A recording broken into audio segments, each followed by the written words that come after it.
Vile tulitulia hivyo, tukaacha maandamano, tukapatia serikali muda wafanye kazi yao, tuwapatie muda waweze kufanya investigation, watupatie ule mtu aliua mwenzetu.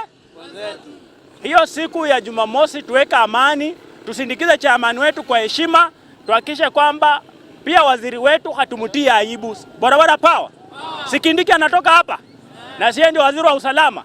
Na si ametuma watu wakuja wafanye investigation.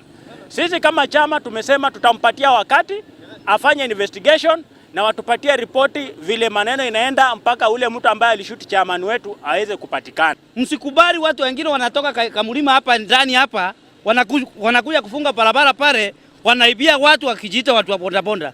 Msikubali hao watu wakuja kutuchafulia jina. Si sawa?